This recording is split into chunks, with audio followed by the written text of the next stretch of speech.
Bonjour mes petits choux, comment allez-vous? Écoutez, en ce lundi de Pentecôte, normalement je ne tourne pas les jours fériés, mais bon, là je fais exception parce que j'ai rien fait ce week-end.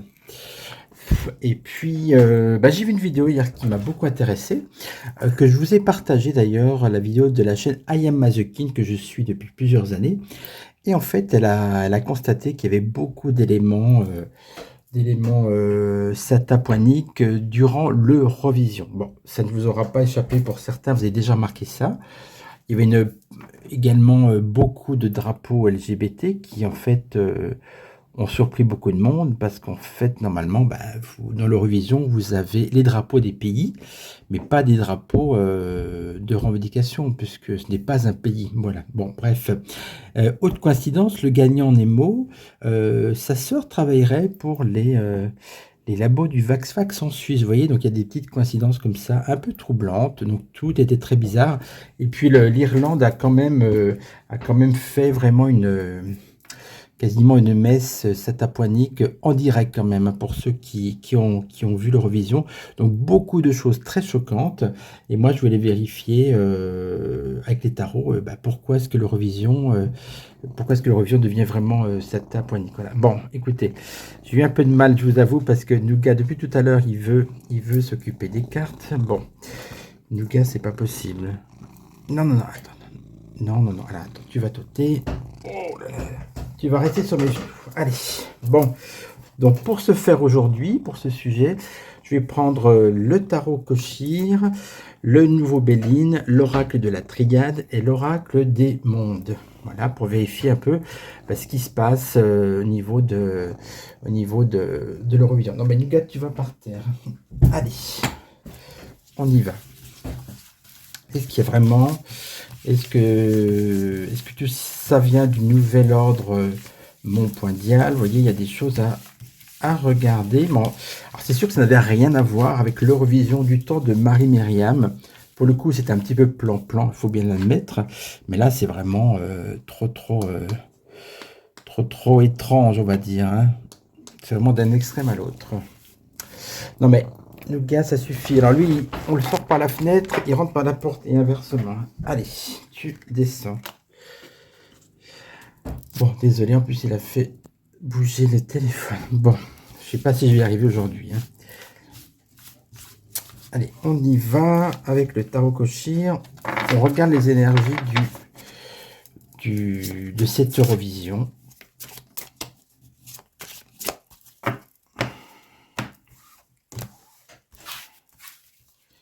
En 5 cartes. Bon, en tout cas, j'espère que vous avez passé un bon week-end de 3 jours et que ça continue d'ailleurs. La journée n'est pas finie. Le temps, écoutez, moyen, hein, pas beau samedi, dimanche beau, et aujourd'hui, entre les deux, voilà. Non mais, le gars, ça suffit. Je crois que je vais vraiment le mettre sur les genoux ou je ferme la porte. Je vais le mettre à côté parce qu'on ne va pas y arriver. Un petit bébé.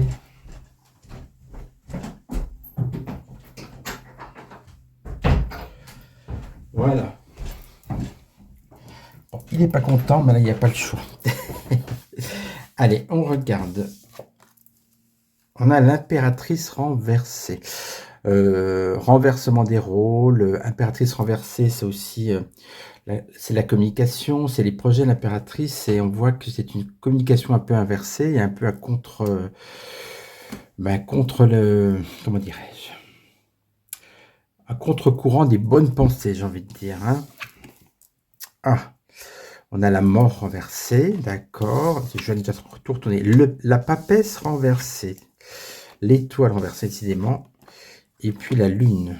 Donc, vous voyez, on a quand même des cartes assez négatives pour ce premier tirage sur l'Eurovision.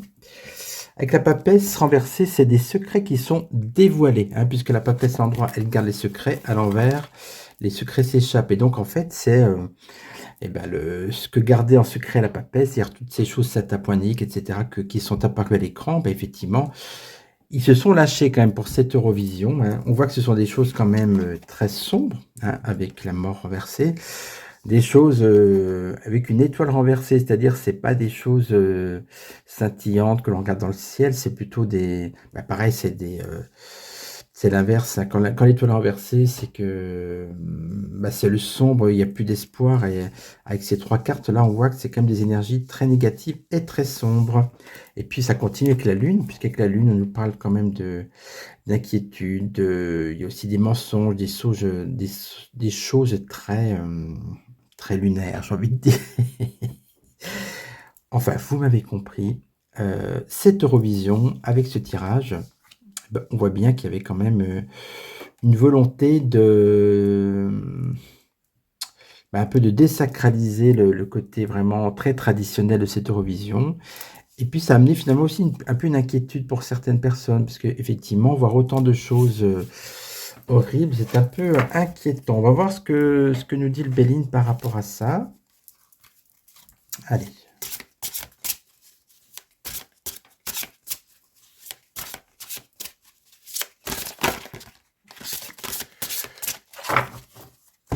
Avec le nouveau Béline.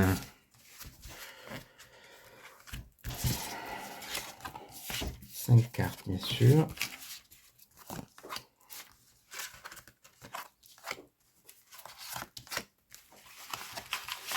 Voilà. Alors, qu'est-ce que ça donne? On a le procès, oui.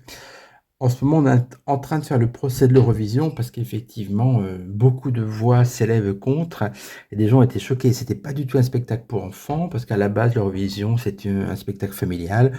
On écoute des chansons, on regarde des chanteurs, etc. Et vous avez même eu un monsieur qui était complètement nu, hein. Voilà, il montrait son popotin. Bah, écoutez, on parle d'accident. Effectivement, oui, il y a beaucoup de flammes. C'est carrément pour certaines personnes un accident, cette Eurovision, cette année, hein. Alors, on parle d'élévation. On va voir qui est-ce qui s'élève, mais une élévation, en tout cas, d'une certaine visibilité pour les personnes binaires, par exemple. On parle d'appui. Donc, on voit que les personnes qui étaient représentées étaient surreprésentées pour les personnes LGBTQ+, je crois, et binaires. Donc, effectivement, il y a cette élévation. Pourquoi? Parce qu'il y a un appui, c'est-à-dire que c'était une volonté. En gros, ils ont sûrement été pistonnés pour faire partie des sélectionnés. C'est ça que ça veut dire, l'appui. Et on parle d'amour. Alors, amour de quoi, hein? On va vérifier en mettant 5 cartes par-dessus. Vous savez, hein, quand les cartes ne sont pas assez précises, il faut les recouvrir. Parfois, juste en un seul petit tirage de 5 cartes, vous avez les réponses. Bon, là, c'est pas le cas. Allez. Polarité Yang. Là, ça me fait penser polarité Yin et Yang. Et oui, ce sont les hommes qu'on a vus. Il y a beaucoup d'hommes, mais avec des polarités Yang, justement plutôt binaires. D'où le côté procès. Voilà. Le procès, c'est par rapport à la sexualité des personnes représentées. On a l'accident avec la grâce. On peut vous dire qu'effectivement, ce qui était gracieux, ce qui était apprécié dans le temps, ben là, pour le coup, ça s'est un peu cassé la binette. Alors, on a une élévation, le cloître. Pourquoi? Avec le cloître, on a... regardez, c'est incroyable en plus. On voit quelqu'un en tutu, ça me fait penser à Nemo, là. Avec le cloître, on a justement un enfermement de stéréotypes, finalement, dans cette Eurovision. Ben voilà, si vous étiez hétérocentré, monsieur, madame, tout le monde, vous n'aviez pas droit à être présent parmi les candidats. Et donc, et ben finalement, c'est une sorte d'enfermement, ça, puisque, bah oui, on vous impose un visuel et un concept de genre, et vous ne pouvez pas, bah, de toute façon, vous êtes coincé, hein, il n'y a pas le choix, vous regardez ce qu'on vous propose. Avec l'appui, on a le hasard, la roue est donc à l'endroit. Donc effectivement, il y avait vraiment une volonté d'appuyer ce genre de personnes durant l'Eurovision. Et avec l'amour, on parle d'intelligence. C'est-à-dire cette intelligence, c'est-à-dire que les choses sont calculées. C'est calculé pour nous faire aimer ce genre de choses et ce genre de personnes. Donc si vous voulez, on a l'appui, l'intelligence. Donc tout est calculé pour que les choses de l'amour que vous voyez, c'est-à-dire les personnes non genrées, binaires, ont été mises en avant pour que vous puissiez les aimer, voter pour elles. Alors, je suis pas sûr que ça a eu cet effet-là, vu certains commentaires que j'ai vus. Et puis, écoutez, je voulais aussi... Là, le tirage a surtout été concentré sur les personnes non genrées, comme Nemo qui a gagné. Avec l'oracle de la triade, je voulais quand même repréciser la question. Est-ce qu'il y a vraiment est-ce qu'il y avait une part de satapoinisme dans cette Eurovision, comme on l'a vu? Est-ce que c'est juste des gothiques qui ont voulu faire comme ça un effet de mode aussi, ou est-ce qu'il y a vraiment quelque chose de caché, du plus grave dessous? Allez, on demande à l'oracle de la triade.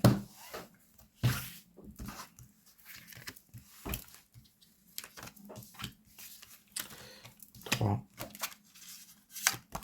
4 et 5 pour commencer. On verra si ça suffit. Allez. Oula.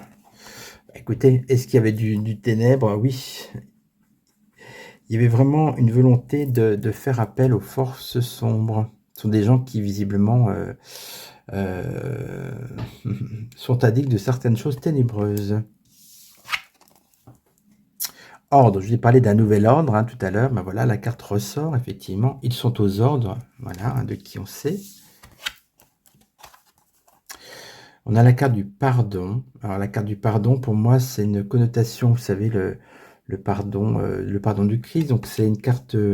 la carte était renversée, d'ailleurs. C'est-à-dire qu'en fait, c'est un peu vous voyez, on veut justement inverser les valeurs chrétiennes. Ce sont des frères de sang, des frères qui qui ont le même... les gens que vous avez vus là justement par rapport à la question du satapoinisme, effectivement, ils étaient frères, même obédience et puis même culte. On l'a compris. Et voilà, regardez, le tirage est assez clair. Ce sont des gens qui véhiculent des idées mortifères. C'est pour ça que d'ailleurs on avait aussi la mort qui était sortie avec le tarot. Le tirage est bien parlant. On va quand même remettre 5 cartes. Allez. Y avait-il du satapoinisme réel dans ce concours de l'Eurovision?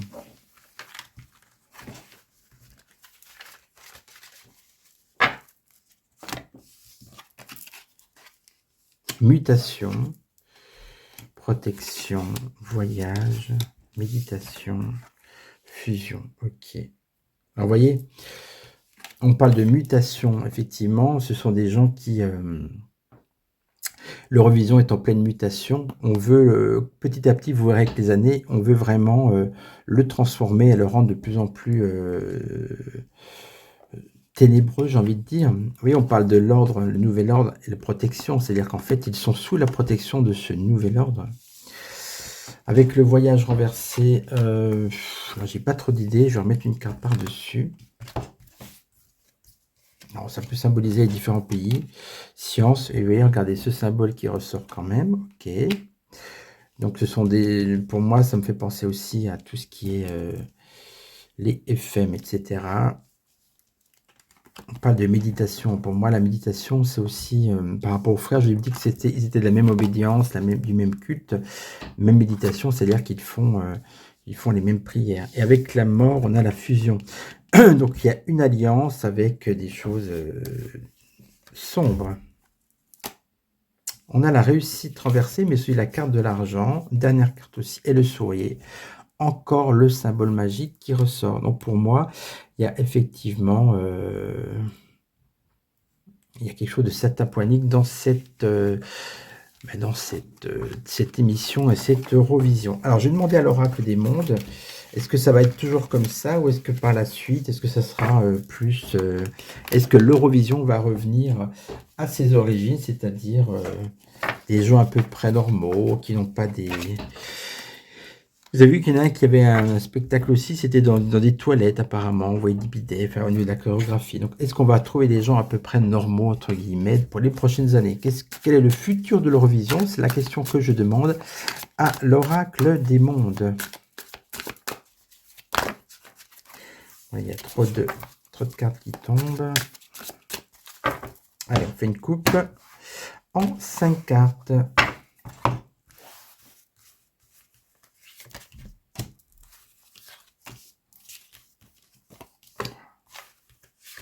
4 et 5. On a la désillusion. Bon, ça commence mal. Effectivement, pour ceux qui ont envie de retrouver l'époque de Marie-Myriam, n'y comptez pas trop, vous allez être déçus. On a le bonheur. Ah, ça fera le bonheur quand même de certains, évidemment. Il y a quand même des gens qui ont voté. Hein. On parle de tempérance. Bon, ça veut dire que ça va peut-être un peu se calmer par la suite. Amitié. Bon, alors ça, à mon avis, amitié, ça veut dire copinage, c'est-à-dire ce qu'on a vu tout à l'heure avec l'appui. C'est des gens qui se soutiennent entre eux. Voilà. C'est un peu, on va dire, hein, de la triche, j'ai envie de dire. Et on arrive à une révélation, une carte assez lumineuse. J'ai quand même l'impression que ça peut s'arranger parce que là, on a des bonnes cartes. Donc peut-être qu'enfin, le côté lumineux va reprendre le dessus pour l'Eurovision. On va reprendre 5 cartes pour être sûr. Hein.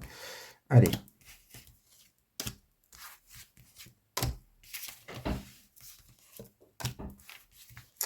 L'avenir de l'Eurovision.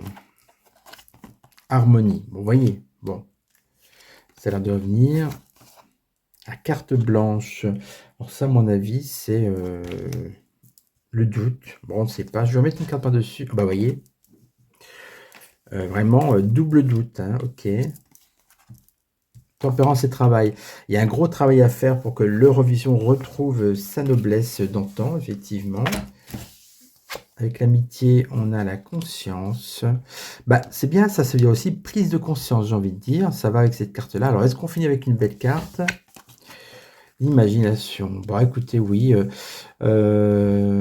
Imagination, on ne peut pas dire qu'ils en étaient dépourvus. Hein, c'était pas de l'imagination pour des belles choses. Donc, je vais recouvrir cette carte. Attendez.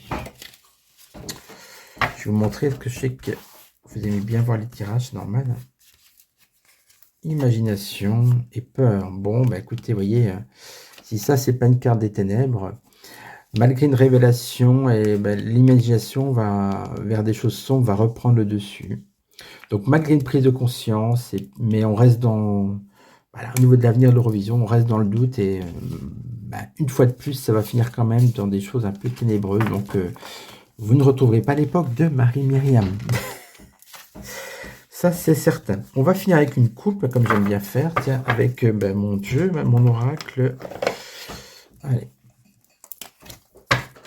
Il y a une carte par terre, donc il faut que je prenne le jeu en entier quand même.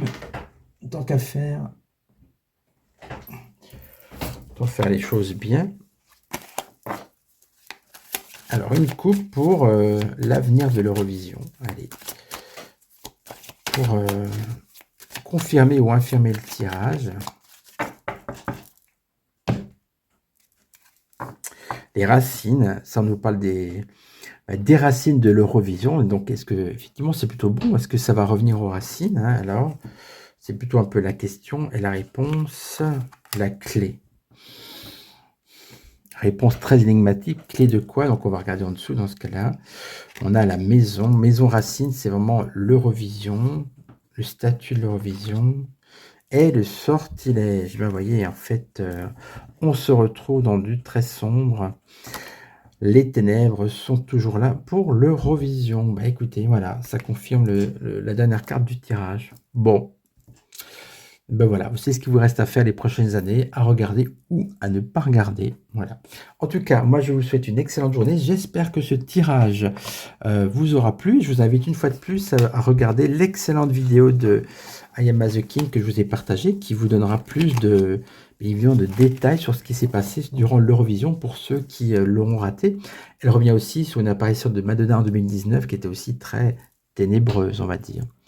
Allez mes petits choux, je vous embrasse. Pour ceux qui passaient par hasard, eh bien abonnez-vous, ça ne vous coûte rien. Je vous embrasse mes petits choux.